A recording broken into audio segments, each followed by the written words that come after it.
উন্নত পুষ্টিমান ও বহুবিধ ব্যবহারের কারণে ভুট্টার জনপ্রিয়তা দিন দিন বাড়ছে। সঙ্গত কারণেই আধুনিক পদ্ধতিতে ভুট্টার চাষ আমাদের কৃষি অর্থনীতিতে ইতিবাচক পরিবর্তন আনতে পারে। গনগনে আগুনে ভুট্টা পোড়ানো হয়। পুরনো ভুট্টায় সামান্য লবণ ছিটালেই অসামান্য হয়ে ওঠে স্বাদে। শুধু পুড়িয়ে কেন, ভেজেও খাওয়া যায়। একদিকে ফেরিওয়ালা যেমন ফেরি করে বেড়ান ভুট্টা, অন্যদিকে বিপণী বিতানেও ভুট্টার তৈরি নানান স্বাদের খাবার মেলে। ভুট্টায় থাকে প্রচুর পরিমাণ শর্করা। এই শর্করা শরীরের শক্তি এবং কাজে গতি এনে দেয়। ভুট্টা খেতে যেমন ভালো, তেমনি পুষ্টিমানেও অনন্য।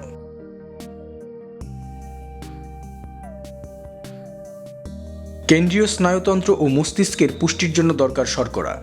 ত্বক ও চুলের সৌন্দর্য ধরে রাখতেও খেতে পারেন ভুট্টা। রক্ত স্বল্পতা রোগের ভালো দাওয়াই হলো ভুট্টা। ভিটামিন বি12 এবং ফলিক অ্যাসিডের স্বল্পতার কারণে শরীরে রক্ত স্বল্পতা দেখা দেয়। ভুট্টায় এই দুটি উপাদানেই ভালো উৎস।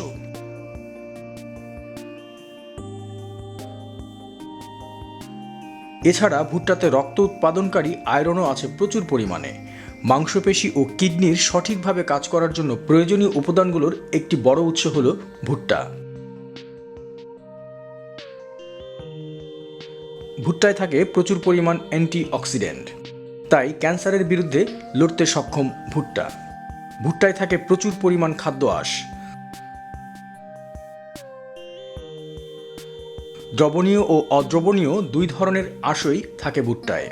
দ্রবণীয় আঁশ শরীরের ক্ষতিকারক কোলেস্টেরলের নিয়ন্ত্রণের ভূমিকা রাখে, আর অদ্রবণীয় আঁশ কোষ্ঠকাঠিন্যের ওষুধের বিকল্প হিসেবে ব্যবহার করে। যাদের ওজন প্রয়োজনের তুলনায় অনেক কম, ওজন বাড়ানোর আবশ্যক, তারাই শুধু ভুট্টা খেতে পারেন।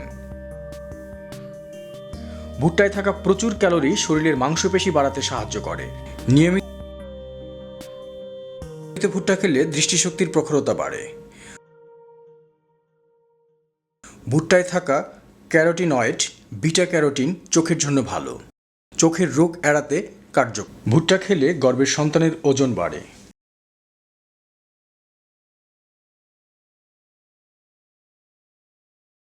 শিশু অল্প ওজন নিয়ে জন্মানোর আশঙ্কাও কমে। অনেকেই জীবনের ছোট ছোট ঘটনাগুলো খুব দ্রুত রোগ হিসেবে দেখা দেয়। ইংরেজিতে একে বলে অ্যালজাইমার।